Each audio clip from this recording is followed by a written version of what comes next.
క్రీస్తు పరిశుద్ధ నామంలో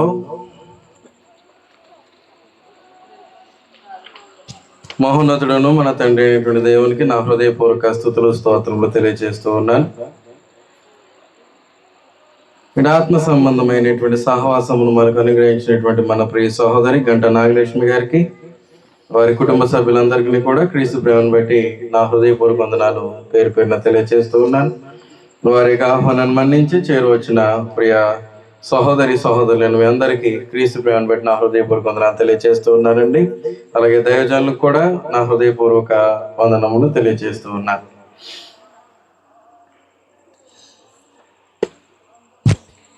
తొందరగా వదిలేస్తాను ఉన్నటువంటి పరిస్థితిక ప్రభావం బట్టి. మహోన్నతుడైనటువంటి దేవుడు తన యొక్క వాక్య జ్ఞానము చేత, అమూల్యమైనటువంటి వాక్య జ్ఞానము చేత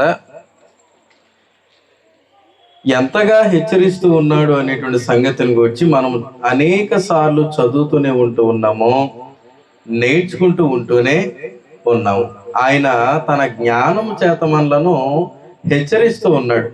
ఏం చేస్తూ ఉన్నాడండి? హెచ్చరిస్తూ ఉన్నాడు. ఇప్పుడు ఆ జ్ఞానము చేత హెచ్చరిస్తున్నప్పుడు, లేక తన యొక్క జ్ఞానము చేత మనలను మన యొక్క జీవితాలను దిద్దుతున్నప్పుడు, అనగా సరిదిద్దుతూ ఉన్నప్పుడు, దేవుడు సరిదిద్దుతూ ఉండగా మనము ఆ దిద్దుబాటుకు లోబడి ఉండాలా వద్దా?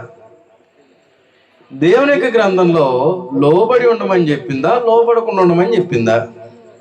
లోబడి ఉండమని చెప్పింది. లోబడి గనక ఉండకపోతే, దిద్దుబాటు గనక నీకు అసహ్యం అయితే నీ పని అయిపోయినట్టే. కారణం ఏంటంటేను, ఆల్రెడీ మొన్న పెళ్లిలో కూడా మీకు జ్ఞాపకం చేశాను ఒక విధానాన్ని. మరి ఎంతమంది విన్నారో నాకైతే తెలియదు. అందరూ దిక్కులు చూసుకుంటూనే కూర్చున్నారు. ఎక్కువ ప్రాముఖ్యంగా ఆలోచన చేస్తే, ఇప్పుడు ఏదైనా ఒక విధానాన్ని పరమందు ఉన్నటువంటి దేవుడు తన జ్ఞానం ద్వారా మానవులమైనటువంటి మన కొరకు ఏర్పాటు చేసినప్పుడు, ఇప్పుడు ఆ దేవుడు ఏర్పాటు చేసినటువంటి ఆ నియమంలోనికి ప్రవేశించాలి అని అంటే, ముందుగా దాని కొరకు జ్ఞానపూర్వకంగా అవగాహన ఉండాలా వద్దా? దేవుని యొక్క జ్ఞానపూర్వకముగా అవగాహన కనుక లేకపోతే, ఇప్పుడు దేవుని చేత ఏర్పరిచినటువంటిదైనటువంటి విధానంలో ప్రవేశించడం ద్వారా ఉపయోగం ఏంటి? ఇప్పుడు జ్ఞానం ఏం చేస్తుందంటే, నువ్వు ఎందులోనికి ప్రవేశిస్తున్నావో దానికి నియమం ఏంటో, దానికి విధానం ఏంటో తెలియజేస్తుంది కదా. ఉదాహరణకి మనం చెప్పినటువంటి వివాహం కొరకే ఆలోచన చేస్తే, ఇదిగో వివాహం అనే విషయంలో ఘనమైనదిగా ఉంచవలసిన బాధ్యత వివాహము చేసుకునేటువంటి వారిది. కారణం ఏంటంటేనో, వివాహము ఏర్పరిచినటువంటి వాడు దేవుడు. నరుడు ఒంటరిగా నుండుట మంచిది కాదు అనేటువంటి ఆలోచనతో ఈ వివాహ వ్యవస్థను ఏర్పాటు చేసి, వివాహము చేసుకునేటువంటి స్త్రీ పురుషులు ఇరువురి ద్వారా పిల్లలు పుట్టేట ద్వారా 2 4 అయితే, లేదంటే 5 అయితే, 10 మంది అయితే, ఇప్పుడు వివాహ వ్యవస్థను బట్టి ఒక కుటుంబం అనేటువంటిది ఏర్పరచబడుతుందా, ఏర్పరచబడట్లేదా? వివాహము చేసుకునే ద్వారా కుటుంబం అనేటువంటిది ఏర్పరచబడుతుందా, ఏర్పరచబడట్లేదా? ఏర్పరచబడుతుంది. కుటుంబం అనేటువంటిది ఏర్పరచబడుతుంది అది వివాహము ద్వారా. ఇంకో వివాహం అంటే ఇది తెలుసుకొని ప్రవేశించాలా, తెలుసుకోకుండా ప్రవేశించాలా? కుటుంబం అంటే ఇది తెలుసుకుని ప్రవేశించాలా, తెలుసుకోకుండా ప్రవేశించాలా? తెలుసుకుని ప్రవేశించాలి. అంటే ముందుగా తెలుసుకున్నట ద్వారా మనల్ని సరిదిద్దుతూ ఉన్నాడు దేవుడు తన జ్ఞానము ద్వారా. ఏ తప్పు చేయకుండా, ఏ పాపము చేయకుండా, నీతిగా, న్యాయముగా, యథార్థముగా దేవునికి నియమంలో మనము మన యొక్క జీవితాలను నడిపించుకోవాలనేటువంటి సదుద్దేశంతో పరమందు ఉన్నటువంటి దేవుడు ఏం చేస్తున్నాడు అంటేను, తన జ్ఞానం ద్వారా హెచ్చరించి ముందు జాగ్రత్తలు చెప్తున్నాడు, నియమాలను. దేవుని ద్వారా ఏర్పరిచినటువంటి వివాహ వ్యవస్థలోనికి జ్ఞానం లేకుండా ప్రవేశించామనుకోండి, దాని విలువ తెలుస్తుందా? దానిని ఘనమైనదిగా ఎంచగలమా? అప్పుడు వివాహం చేసుకున్నటువంటి వారు కుటుంబంగా పిల్లలు పుట్టి మలచబడుతూ ఉండగా కుటుంబానికి ఒక యజమానుడు ఉన్నాడు, కుటుంబానికి ఒక గృహ నిర్వాహకురాలు ఉన్నది కనుక వీళ్ళ మధ్య గౌరవం ఎలా ఉండాలి, ప్రేమ ఎలా ఉండాలి, పిల్లల విషయంలో ఎలా ఉండాలి. దేవుడు తన యొక్క జ్ఞానంలో ఏ నియమాలు అయితే చెప్పాడో, ఏ స్థాయిలో అయితే చెప్పాడో దానిని చేయగలరా? జ్ఞానం లేకపోతే చేయలేరు. మాటలు మీకు అర్థమవుతున్నాయి, అర్థం కావట్లేదా? ఉదాహరణ చెప్పాను. అలాగే దేవుని యొక్క కుమారులముగా మనము సంపూర్తి చేయబడాలి అంటే, దేవుడు మనలను అంగీకరించేటువంటి కుమారులముగా కుమార్తెలముగా మనము తయారవ్వాలనంటే ముందు దేవుని యొక్క జ్ఞానముతో కూడినటువంటి దిద్దుబాటుకు మనం లోబడాలి. దేవునికి జ్ఞానము ఏం తెలియజేస్తుంది? దేవునికి కుమారుడుగా నువ్వు మలచబడాలంటే దేవుని జ్ఞానం ఏం తెలియజేస్తుంది? నువ్వు దేవుని కుమార్తెగా మలచబడాలంటే తెలుసుకోవాలి కదా. తెలుసుకోకుండా దేవుని యొక్క జ్ఞానాన్ని నామమాత్రంగా వినేసి కూర్చున్నంత మాత్రమున కుదురుతుందా? ఏమండి, దేవునికి జ్ఞానాన్ని నామమాత్రంగా వినేసి కూర్చుంటే సరిపోతుందా? అంటే ఎలాగంటేను, నేను దేవుణ్ణి ప్రేమిస్తున్నాను. మాటలు మీకు అర్థమవుతున్నాయండి? ఏమని చెప్తారు? నేను దేవుణ్ణి ప్రేమిస్తున్నాను, నేను సంఘంలో సూపరు అని చెప్తారు. కానీ ప్రవర్తన విధానం అలా ఉండదు, మాట తీరు అలా ఉండదు, జీవించే జీవన శైలి అలా ఉండదు. ఇప్పుడు నేను దేవుణ్ణి ప్రేమిస్తున్నాను అని చెప్తూ జీవితము, మాట, ప్రవర్తన అలా లేనప్పుడు ఎవరిని మోసం చేస్తున్నాడు? ఎవరిని మోసం చేస్తున్నాడు? తన్ను తాను మోసం చేసుకుంటున్నాడు. తన్ను తాను ఏం చేస్తున్నాడు అనమాట అండి? నేను దేవుణ్ణి ప్రేమిస్తున్నా అని చెప్పి తన్ను తాను ఏం చేస్తూ ఉన్నాడంటేను మోసం చేసుకుంటూ ఉన్నాడు. అంటే నియమంతో కూడినటువంటి భక్తి అనేటువంటిది అతడు లేక ఆమె యొక్క జీవితంలో లేదు. ఆ కారణము చేత స్థిరమైనటువంటి విధానము అనేటువంటిది, అనగా దేవునికి కుమారుడుగా కుమార్తెగా మలచబడేటువంటి విధానము అనేటువంటిది అతనికి సంపూర్ణంగా తెలియదు. జ్ఞానరూపకముగా నువ్వు దేవుని కుమారుడుగా కుమార్తెగా మలచబడాలంటే నియమం ఉంది. ఆ నియమం ప్రకారంగానే నడుచుకోవాలి. యాక్టింగ్ చేస్తే కుదరదు. ఈనాడు తల్లిదండ్రులుగా ఉన్నటువంటి వారు ఆ యాక్టింగ్ చేశారనుకోండి, ఆ యాక్టింగ్ ఎవరికి వెళ్తుంది? అది పిల్లలకి వెళ్తుంది. పిల్లలు ఏం చేస్తారు? పిల్లలు కూడా అదే యాక్టింగ్ చేస్తారు.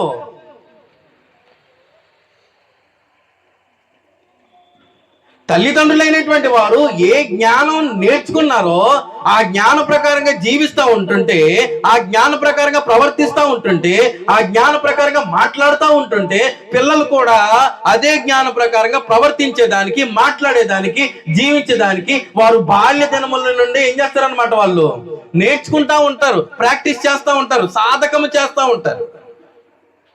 అది చెయ్యట్లేదు అంటే కారణం ఏంటంటేనో ముందు లోపము. మీకు మన వివాహంలో చెప్పాను, మళ్ళీ జ్ఞాపకం చేస్తా ఉన్నా. ఇప్పుడు ముందు వివాహము చేసుకున్నటువంటి భార్య భర్తలుగా మలచబడినటువంటి వారు ఇరువురు కూడా దైవిక వివాహం యొక్క విధానం ఏంటో, దేవుని చేత ఏర్పరిచినటువంటి ఘనమైనటువంటి వివాహం యొక్క క్రమం ఏంటో, దాని యొక్క విలువేంటో, అందులో ఉన్నటువంటి సంతోషం ఏంటో ముందు వివాహము చేసుకున్నటువంటి వారు జీవిస్తూ ఆచరిస్తూ ఎవరికి మాదిరిని చూపించాలి? మళ్ళీ వివాహము చేసుకునే దానికి సిద్ధముగా ఉంటున్నటువంటి యవనస్తులకు ఏం చూపించాలి? మాదిరిని చూపించాలి. ఆ మాదిరి అనేటువంటిది ముందు వివాహం చేసుకున్నటువంటి వారు తర్వాత వివాహం చేసుకునబోయేటువంటి యవనులకు ఆ మాదిరిని ఇవ్వలేదనుకోండి, వాళ్ళు ఎలా తయారవుతారు? పెళ్లిళ్ళు చేసుకుని పెద్దోళ్ళు ఎలాగైతే కొట్టుకొని తిట్టుకొని చేస్తున్నారో అలాగే తర్వాత పెళ్లి చేసుకునేటువంటి పిల్లలు కూడా ఏం చేస్తారనమాట అండి? ఓహో, పెళ్ళంటే ఇదే అనమాట అనేసి ఇంక అవే నేర్చుకుంటూ ఉంటారు. అలాగే భక్తిలో కూడా ఇదిగో ప్రార్థనకు వెళ్ళాలంటే వెళ్ళడము, మానేయాలంటే మానేయడము, వినాలంటే వినడము, లేదంటే వెళ్ళినట్టు వెళ్ళి వాక్య క్రమం ఒకటైతే జీవించేటువంటి జీవన శైలి ఒకటై ఉండి, మాట్లాడేటువంటి విధానం ఒకటై ఉండి, ఆలోచన తీరు ఒకటై ఉండి, కుయుక్తితో కూడినటువంటి భక్తిని సంఘంలో నేను దేవుని ప్రేమిస్తున్నానని నటించేస్తా కూర్చున్నారు అనుకోండి, పిల్లలు కూడా అదే నేర్చుకొని రేపు పొద్దున్న మీ పిల్లల నుండి మీరు అదే ఫలాన్ని కోస్తారు. ముందు దిద్దుబాటు అనేటువంటిది అసహ్యము చేసుకోకుండా చూసుకోవలసినటువంటి బాధ్యత పెద్దలైనటువంటి తల్లిదండ్రులది. తల్లిదండ్రులైనటువంటి వారు దేవునికి వాక్యం చేత ఇస్తున్నటువంటి హెచ్చరికను, దిద్దుబాటును త్రోసిపుచ్చకుండా ఇది దేవుడు నాకు ఇస్తున్నటువంటి సమాచారం అని ఎరిగి స్వీకరించి తమ జీవితాలకు ఆపాదించుకొని, జీవితాలను మార్చుకొని, ప్రవర్తనను మార్చుకొని పిల్లలకు చూపిస్తే ఓహో తప్పు చేస్తే ఇలా మారాలన్నమాట అది వాళ్ళకి తెలుసా తెలీదా? ఏం విధానమైనటువంటి మాదిరిని చూపిస్తున్నారు, ఏ విధానమైనటువంటి మాదిరిని ఇలాంటి తల్లిదండ్రులు పిల్లలు చూపిస్తున్నారు. పిల్లలు ఎందుకు అలా తయారవుతున్నారు?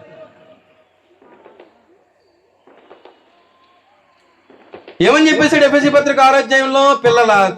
తండ్రులారా మీ పిల్లలకు కోపం రేపక వారిని ఏం చేయమన్నాడు? ప్రభు యొక్క శిక్షలోను నంబర్ 1, నంబర్ 2 బోధలోను వారిని పెంచమంటే, ఏమండి పిల్లలు రాలేదంటే అమ్మెరా అని అంటుందండి. ముందు లాగిపెట్టి కొట్టాల్సింది వీళ్ళని. కారణం ఏంటంటేనో రానన్నటువంటి కూతురునో లేదంటే కొడుకునో వదిలేసి వచ్చారు. ఎక్కడికి? దేవుని. ఏం నేర్పిస్తున్నాం? పిల్లలారా మీ తల్లిదండ్రులను ప్రేమించడి, వాళ్ళని గౌరవించడం చెప్పాడా లేదా? మరి అదేం గౌరవం అది?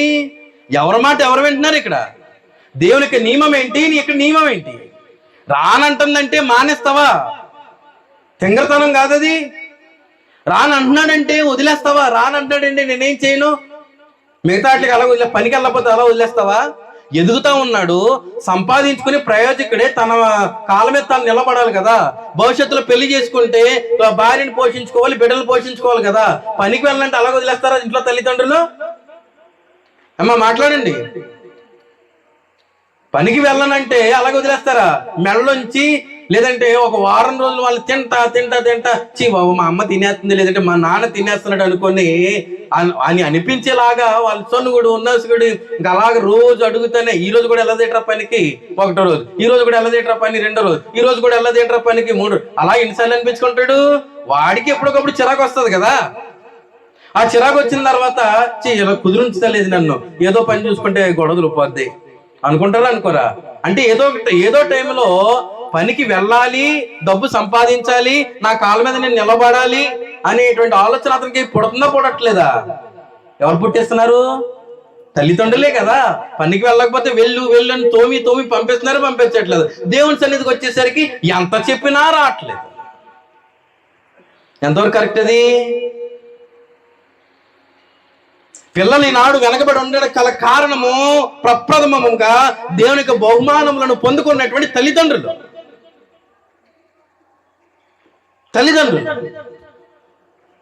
భక్తి ఉంటే పిల్లల యొక్క జీవితాలు దేవునికి దూరం చేసేటువంటి తల్లిదండ్రులుగా ఉండరు. అది భక్తి కాదు, అది భక్తిహీనత. దేవుని వాక్యం ఏం సెలవిస్తుంది, ఏం చేస్తున్నారు? ఈనాడు తల్లిదండ్రులుగా మలచబడినటువంటి వారే దేవునికి అనుకూలంగా బ్రతకడంలో ఫెయిల్ అవుతున్నటువంటి కారణం చేత పిల్లలు కూడా అలా తయారవుతున్నారు. ఒకడేమో ఇంటికి కాపలా కాయలని ఉండిపోతున్నాడంట, తల్లిదండ్రులు లేరని పగలో రాత్రి ఇంటికాడ కాపలా కాయలని ఉండిపోతున్నాడంట. కావాలని పని పెట్టుకుని మానేసేవాడు ఒకడు, యవనస్తులు కావాలని, అయ్యో రోజు దేవుని కార్యక్రమం ఉంది కదా పని వదులుకుందాం కాదు, ప్రార్థన ఉందని తెలిసినా కూడా ఏమండి సార్ పని ఏమైనా ఉందండి, చెప్పండి వచ్చేస్తా. ఇక్కడ గొడవ లేదు, ఇక్కడ దైవ సేవకుని గొడవ లేదు, ఇక్కడ ఏ భయమో లేదు, అడుక్కోవడం, ఇక ఆదివారం అయినా సరే వెళ్ళిపోవడం.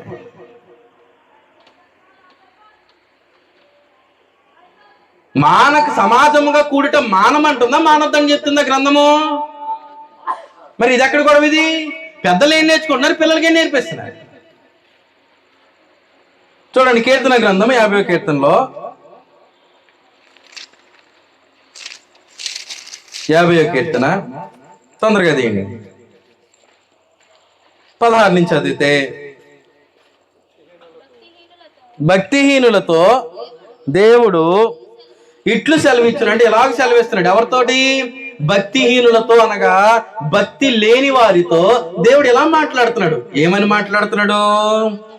నా కట్టడలు వివరించడం నీకేంటి పని? అసలు నువ్వు అనుసరించలేనప్పుడు, ఆచరించలేనప్పుడు నువ్వు నా మాటలు చదవడానికి నీకేంటి పని?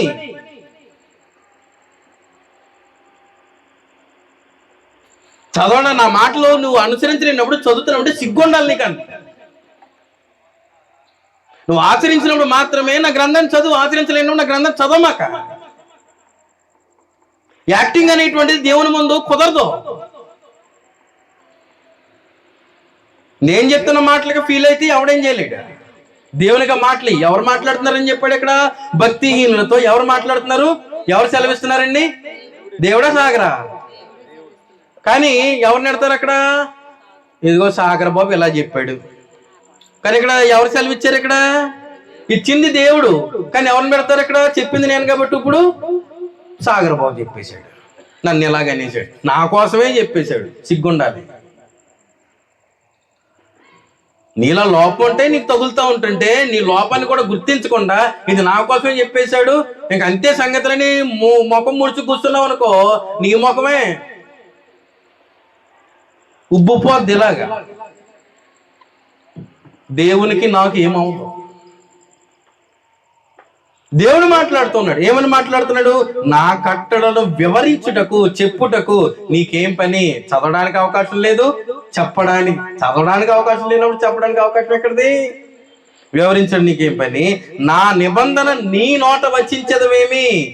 నా జ్ఞానాన్ని, నేను ఇచ్చినటువంటి నిబంధన మాటలను నీ నోటితో పలకొద్దు. అది నీ జీవితంలో లేదు. చదువుతావంతే, వచ్చి కూర్చొని పోతావంతే, ఆచరణలో లేదు. కనీసం నీ ఇంట్లో ఉన్నటువంటి నీ కన్న కూతురికి గాని, నీ కన్న కొడుకుకి గాని ఆ నీతిని, ఆ న్యాయమును, యథార్థతను, నా నిబంధనను కనీసం జీవించి నీ ఇంట్లో మాదిరిని చూపించుకోలేకపోతున్నావు. నువ్వు వచించొద్దు. నీకేంటి పని అసలు? ప్రశ్న. జీవించలేనప్పుడు, ఆచరించలేనప్పుడు, మాదిరిని చూపించలేనప్పుడు you are unfit to read the word of God. నేను వాక్యం చదివేదానికి నువ్వు అనర్హుడవు. అలాగే చెప్పేదానికి కూడా, టు ప్రీచ్, చెప్పేదానికి కూడా నువ్వు అనర్హుడవు. తర్వాత మాట్లాడుతున్నాడు, ఎందుకంటే దిద్దుబాటు నీకు అసహ్యం కదా. ఎలా ఉండాలి అలా ఉండాలని చెప్తే వాక్యం చేత కుదరదు. చెప్తున్నానుగా, ఈనాడు దైవజనుడు అంటే ఎలా ఉందంటే చేతిలో ఏదో పేక మొక్క ఆడతారు చూశారు, అలాగ ఆడుతున్నారు ఈనాడు అనేక మంది సంఘ సభ్యులు. దైవజనుడు అంటే విలువ లేదు. దేవుని మాటలు చెప్పి జీవితం సరిదిద్దేటువంటి దైవజనుడు అంటే ఆషామాషి అయిపోయి ఆడుకుందాం అనుకుంటున్నారు దైవజనుడితో. దైవజనుడు చెప్పించేయడం కాదు, మేం చెప్పించేయాలంట. అదేనా దేవుని వాక్యం సెలవిస్తూ ఉంటుంటా. ఇంకా అలా అనుకునేటువంటి తల్లిదండ్రులు పిల్లలకి ఏం నేర్పిస్తారు? ఆయన ఒకవేళ ఏమన్నా మాట అంటే వెంటనే వచ్చాయి నాతో చెప్పే, ఏమన్నా పాడుకో, వెంటనే పరుగు పని, నా కొడుకుని అలాగనేసరే, నా కూతుర్ని అలాగనేసరే,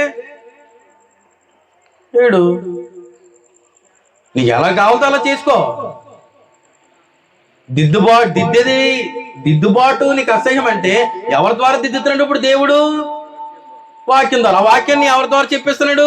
తాను ఏర్పరచుకున్నటువంటి తన సేవకుని ద్వారా వాక్యాన్ని చెప్పిస్తూ ప్రతి ఒక్కరికి జీవితాలు దిద్దుబాటు అయ్యేలాగా చూస్తున్నటువంటి వాడు పరమందు ఉన్నటువంటి దేవుడు. దేవుడు ఏర్పరచుకున్నటువంటి వాడు సేవకుడు. నీ చేతిలో తోలుబొమ్మ కాదు అక్షోషణ ఆడించేదానికి. నేను చెప్పినప్పుడు ప్రార్థన చేయి, నేను చెప్పినప్పుడు మానే, నేను చెప్పినట్టు చేయి, నేను చెప్పినట్టు చేయకపోతే మానేసుకో.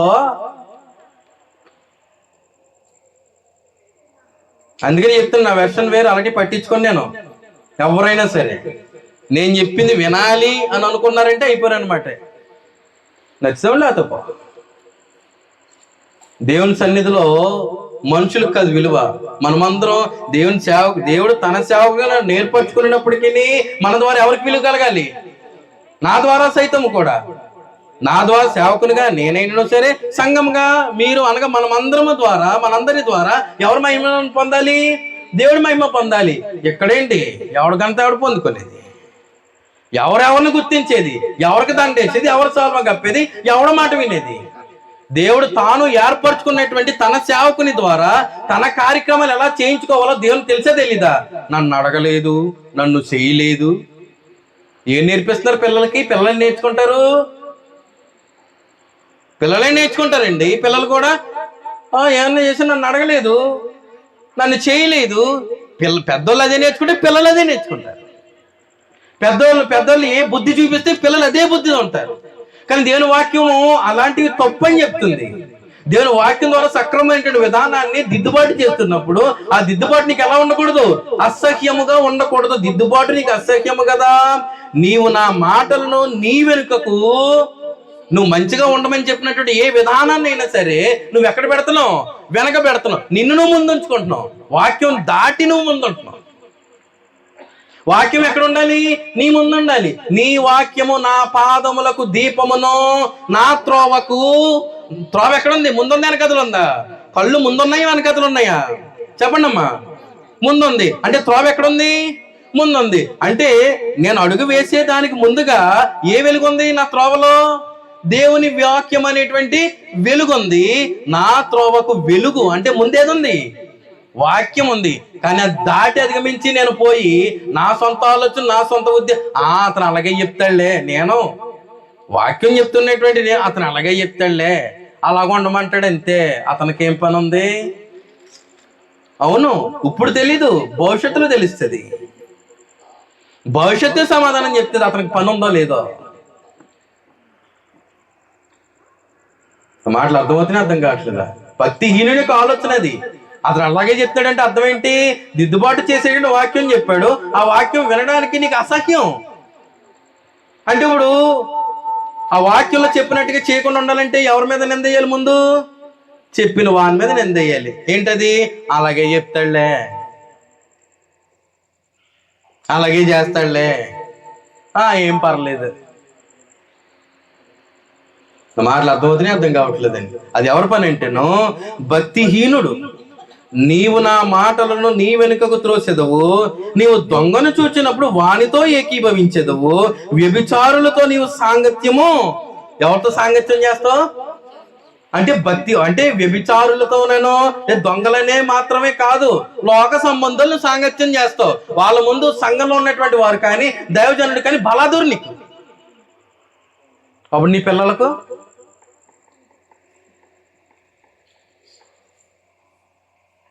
నువ్వు సాంగత్యం చేసేది లోకంతో. అందులో దొంగలు ఉంటారు, వ్యభిచారులు ఉంటారు, లేదా గొప్పలకు పోయేటువంటి వారు ఉంటారు, ఇష్టానుసారంగా వాగేటువంటి వారు ఉంటారు, ఇష్టానుసారంగా లోక సంబంధమైనటువంటి హోదాలు చూసుకునేటువంటి వారు ఉంటారు. వాళ్ళతో పాటు నీకు కలుసుకున్నప్పుడు నువ్వు భక్తిహీనుడివి. సంఘంలోకి వచ్చే ఎలా ఉంటావు? బయట ఉన్నటువంటి ఆ పలుకుబడిని బట్టో, బయట ఉన్నటువంటి స్నేహాన్ని బట్టో, నేను సూపరో, నేను డోపరో, నాకు ఆడు తెలుసు, ఈడు తెలుసు, ఇదే ఆలోచనలో కూర్చుంటావు తప్ప నేను దేవుని సన్నిధిలో ఉన్నాను, వినయంతో ఉండాలి, విధేయతో ఉండాలి, నా దేవుని సన్నిధిలో నేను తలంచుకొని ఉండాలి, నన్ను నేను తగ్గించుకొని ఉండాలని వాక్యం చెప్పినట్లుగా నువ్వు ఉండగలవా? నువ్వు హెచ్చుకుపోతుంటే నీ కొడుకు నీ కూతురు ఎందుకు తగ్గించుకొని ఉంటారు? అప్పుడు ఆడేం వాడతాడంటే మా నాన్న ఎవరో తెలుసా? ఎక్కడ? సంఘంలో. అమ్మో ఏమన్నా పడ్డా కదా, ఏమన్నట్టు మొహం మీద ఆత్మని గొడవ పెడుతున్నాడు, ఆడు కూతురువా నువ్వు అని నేను అనుకోవాలి. అవునా కదండి? ఇదా దేవునికి క్రమము? ఏమని చెప్పేశాడు? వ్యభిచారులతో నీవు సాంగత్యం చేసేదవు, కీడు చేయవలనని నీ నోరు తెరుచుచున్నావు, నీ నాలుక కపటము. నీ నాలుక ఏం చేస్తుంది? కపటము.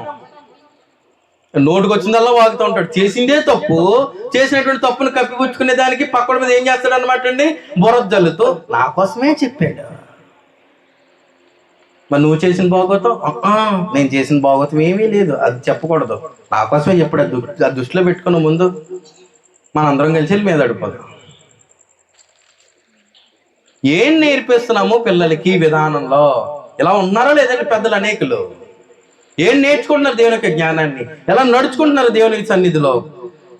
నీవు కూర్చుండి నీ సహోదరుని మీద కొండెములు చెప్పుచున్నావు, నీ తల్లి కుమారుని మీద అపనిందలు మోపుచున్నావు.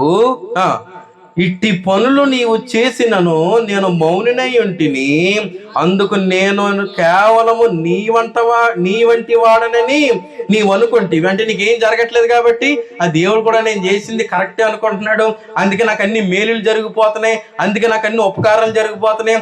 నేను ఎదుటివాడితో కొండెములాడినా, నేను తప్పు మాట్లాడినా, దైవజనుని మీద ఎగిరినా, దైవజనుని మీద ఇష్టానుసారంగా చేసినా, దేవుని సన్నిధిలో సంఘ సభ్యులతో కలిసి ఉన్నా లేకపోయినా నేను అంతా బాగానే ఉంటున్నాను, సూపర్ ఉంటున్నానంటే దేవుడు కూడా నేను చేసింది అంగీకరిస్తున్నాడు అని అనుకుంటున్నాం. అంటే దాని అర్థం ఏంటంటే ఇక్కడ మాట్లాడినటువంటి వెర్షన్ బట్టి దేవుడు నీ వంటి వాడనని నీవు అనుకుంటేవి. అంటే దేవుడు కూడా నీలాంటి వాడే, నీకులాగా ఆలోచిస్తున్నాడని నువ్వు అనుకొని నీ ఇష్టానుసారంగా పోతున్నావు. కానీ దేవునికి ఆలోచన అలాగ ఉంటాయండి? మానవుడు ఆలోచన చేసినట్టుగా దేవుడు ఆలోచన చేస్తాడా? అందుకనే చెప్పేశాడు, దేవుని మందిరములు అనగా జీవం గల దేవుని సంఘములో జనులు ఎలాగూ ప్రవర్తించవలనో ఒళ్ళు దగ్గర పెట్టుకోవాలి. లేదంటే నీ కూతురే నీ కొడుకే నీకు నీ పాలిట తయారవ్వచ్చు. ఎవరో కాదు, నీ కొడుకో లేదా నీ కూతురో, ఎవరో కాదు, నీ ఇల్లే, నీ ఇంట్లో నుండి నీ కోసం పుట్టుకొస్తాడు. మాటలు మీకు అర్థమవుతాయి, అర్థం కావట్లేదండి. 22వ వచనం, అయితే నీ కన్నులు ఎదుట ఈ సంగతులు నేను వరుసగా ఉంచి నిన్ను గద్దించెదను. దేవుని మరచువారులారా దీని ఎంచుకొనుడి, లేని ఎడల. చూడండి, చాలా జాగ్రత్తగా గమనించండి. దేవుని మరచువారులారంటే దేవుని మర్చిపోయేవారంటే ఎవరు? దేవుని నియమాన్ని పక్కన పెట్టేటువంటి వారు, దేవుని నియమాన్ని మర్చిపోయేటువంటి వారు. విని కూడా నేను దేవుని ప్రేమిస్తున్నానని జనాల ముందు పోజులు కొడుతూ జీవితంలో ఆ దేవునికి జ్ఞానానికి చోటు ఇవ్వలేనటువంటి వారు, దేవునికి జ్ఞానానుసారంగా జీవించడానికి సాహసం చేయలేనటువంటి వారు, పోరాడలేనటువంటి భక్తిహీనులు.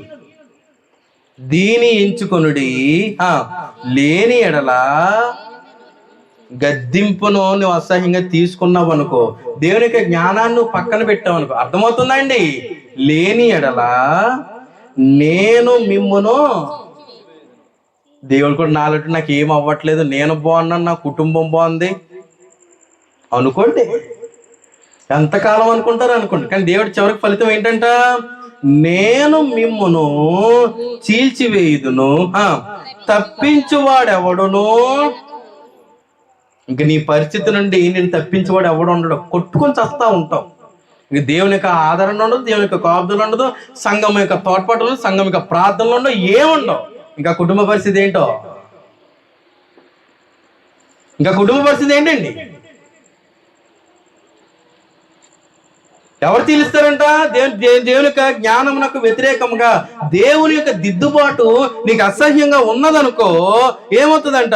దేవుడు మిమ్మును చీల్చివేయుదును, తప్పించువాడు ఎవడును లేకపోవును. ఎవడుకొని తెచ్చుకోమంటున్నాడు? ఎవడుకొని తెచ్చుకోమంటున్నాడు? మాటలు అర్థమవుతున్నాయి, అర్థం కావట్లేదు.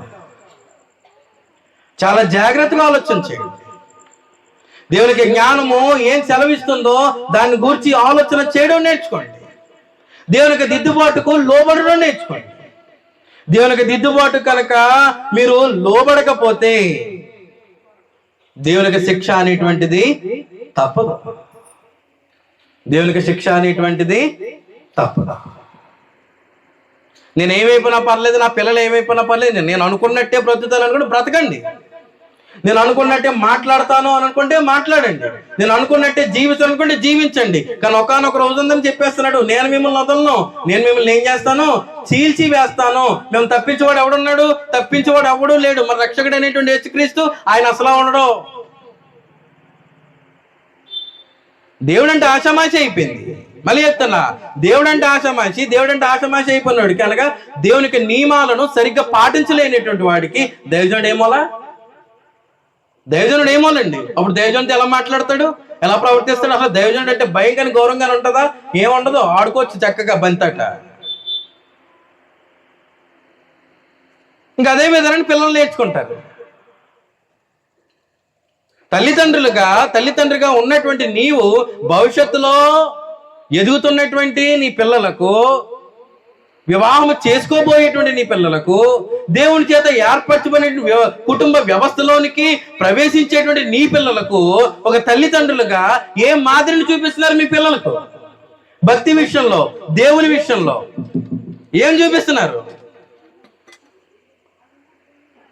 దేవునికి వాక్యమును బట్టి యవ్వనుడు తన నడతను తప్పక ఏం చేస్తాడు? శుద్ధి చేసుకునేటువంటి విధానాన్ని దేవుడు ఏర్పాటు చేస్తే, ఇప్పుడు ఆ శుద్ధి చేసేటువంటి విధానము తల్లిదండ్రులకు మొట్టమొదటిగా అప్పగిస్తే ఏం చేస్తున్నారు? పిల్లలకి ఏం నేర్పి రానంటే వదిలేస్తున్నారంట, వెళ్ళలేనంటే వదిలేస్తున్నారంట. ఎందుకంటే ఇద్దరు ఇప్పుడు మూకుముడు అయిపోయారు అనమాట, తల్లిదండ్రులు పిల్లలు. వాళ్ళకు అనుకున్న విషయంలో వీళ్ళు, వీళ్ళకి అనుకున్న విషయంలో వాళ్ళు, ఒకరు కాంప్రమైజ్ అయిపోయారు. ఈ లోపల భక్తి ఏమవుతుంది?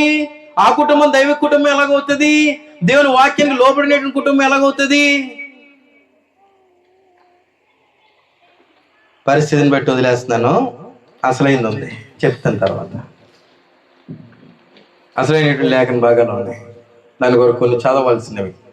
ఎన్నగా కొన్ని చిన్న పాఠమే సిద్ధపడ్డాను, అది కూడా పూర్తిగా చెప్పడానికి లేదు.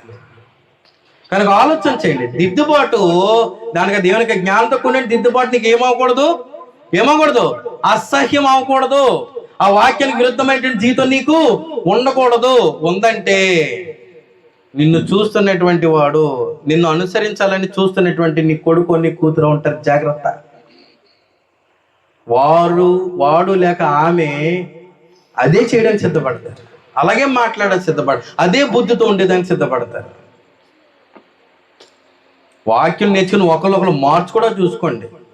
తల్లిదండ్రులకు బుద్ధి లేకపోతే పిల్లల ద్వారా తల్లిదండ్రులకు బుద్ధి రావచ్చు. నేర్పించండి. లేదు తల్లిదండ్రులకు జ్ఞానం కలిగి పిల్లలు బుద్ధి లేకుండా తయారవుతుంటే జ్ఞానం బట్టి, ప్రవర్తన బట్టి పిల్లలు మార్చండి. అలాగనే ఒకరినొకరు మార్చుకుంటే ద్వారా, ఒకరినొకరు ప్రోత్సహించుకుంటే ద్వారా అప్పుడు కుటుంబం ఎలాగవుతుంది? దైవికమైన కుటుంబం అది మలచబడ. కుటుంబంలోనే ఒకరి ఏడలో ఒకరు బాధ్యత లేదు, ఒకరినొకరు పట్టించుకునే విధానం లేదు. దేవుని విషయంలో, దేవుని జ్ఞానం విషయంలో. సంఘంలో ఇంకేం చేస్తారు? కుటుంబంలోనే లేనప్పుడు సంఘం దగ్గరికి వస్తారా? మీరు మాట్లాడేసుకోండి, మీరు చేసుకోండి. కుళ్ళుపోతలేమో అన్నీ ఆయనే చేస్తాడో.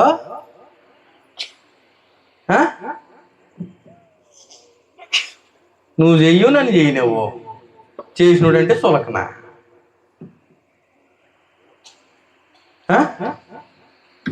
మరి దేవుని సేవకుడు చేయకపోతే ఎవరు చేసేది? నీకు లాంటి బుద్ధి కలిగి నేను కూర్చొనిదా? దిద్దుబాటు అసహ్యం అయినప్పుడు ఎవడేం చేయలేడు. తల్లిదండ్రులైనా సరే, పిల్లలైనా సరే, ఎవరైనా సరే, దేవుని వాక్యానికి విలువ ఉంది. ఆ విలువను కాపాడవలసిన బాధ్యత మానవులుగా దేవుడు మనకిచ్చాడు. అర్థమైందండి? ఆ మానవుడైనటువంటి వాడు తండ్రి ఉన్నాడు, తల్లి ఉంది, భార్య ఉంది, భర్త ఉన్నాడు, కొడుకున్నాడు, కూతురు ఉంది, తాత ఉన్నాడు, మామ ఉంది. లేదంటే అందరూ బంధుత్వాలు ఏవైతే ఉన్నాయో వీళ్ళందరూ మానవులే. వీళ్ళందరూ దేవుని పోలికలు సృజింపబడిన వారు. వీళ్ళందరి ద్వారా దేవుడు మహిమ పొందాలని చూస్తున్నాడు. కానీ దేనికి ప్రాధాన్యత ఇస్తున్నారు? కుటుంబాలకి, లేదంటే స్థాయిలకి, హోదాలకి. నన్ను ఎలా చూడాలి, నన్ను ఇలా చేయాలి, నన్ను అలా చూడాలి. పిల్లలు కూడా అదే నేర్పిస్తూ కుటుంబాలను ఏం చేస్తున్నారంటే ఇష్టంగా మార్చేస్తున్నారు. దేవుని వాక్యానికి విలువ లేదు. దేవుని వాక్యానికి విలువ లేనటువంటి జీవితాలు, కుటుంబాలు దేవుని చేతను ఏం చేయబడతాయి? నాశనం చేయబడతాయి. ఇంకా అలాంటి పరిస్థితులను తప్పించబడి ఎవడును ఉండడం. అలాంటి పరిస్థితులు ఏ కుటుంబము కొని తెచ్చుకోకుండా, ఏ తల్లి ఏ తండ్రి కూడా కొని తెచ్చుకోకుండా జాగ్రత్త పడండి. తల్లిదండ్రుల వరకే చెప్పాను, పిల్లలకి చెప్పాలి, తర్వాత చెప్తాను. శ్రద్ధగా ఉన్నందుకు క్రీస్తు ప్రేమను బట్టి మీకు మీ అందరికీ నా హృదయపూర్వక వందనాలు తెలియజేస్తున్నాను. కార్యక్రమాన్ని ఏర్పాటు చేసిన సహోదరి గంట నాగలక్ష్మి గారికి, వారి కుటుంబానికి మరొకసారి నా హృదయపూర్వక వందనాలు.